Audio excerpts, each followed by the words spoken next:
This is Craig Haugard with your Financial Issues Ag Update for September 14th. Well, corn traded lower yesterday as it fell prey to harvest pressure. Weekly export inspections were well below the low end of trade estimates, coming in at 5.4 million bushels. But that was largely the result of loadout facilities still being offline due to Hurricane Ida. After the close, the crop condition report showed a corn crop that had declined by 1 point from last week to now stand at a rating of 57% good to excellent. 87% of the crop is now mature with 37% dented. And corn harvest is starting to gear up with 4% of the crop harvested thus far. Soybeans spent most of their session trading on either side of unchanged before closing slightly lower. We did have a bit of activity in the export market with the announcement of the sale of 132,000 metric tons of soybeans to an unknown destination. The weekly export inspections report came out yesterday also, and that came in at 3.9 million bushels, which is right at the low end of trade expectations. After the close, the crop progress report showed the crop is now rated at 57% good to excellent. That was unchanged from a week ago. 38% of the crop has now dropped its leaves as we get very close to harvest starting to really take off. Wheat turned in a quiet session with Kansas City a little bit higher, while Chicago and Minneapolis were a bit lower for the day. On the demand side of the equation, the weekly export inspections report came in above the top end of trade expectations at 20.1 million bushels. The winter wheat crop is going in the ground with 12% of the crop planted thus far.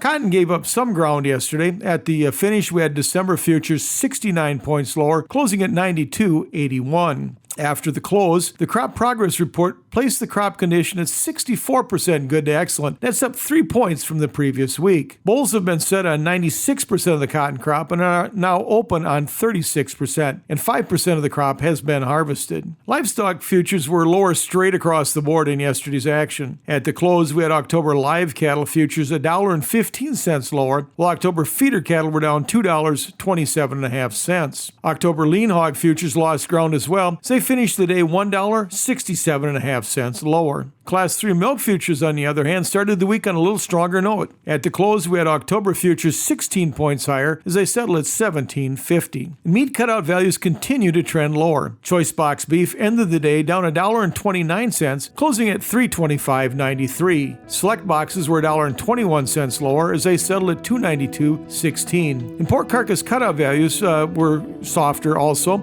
In fact, they're down fairly hard. They closed down $4.53, ending the session at $100.57 per hundredweight. This has been Craig Haugard with your Financial Issues Ag Update. We'll be right back with more financial issues after this.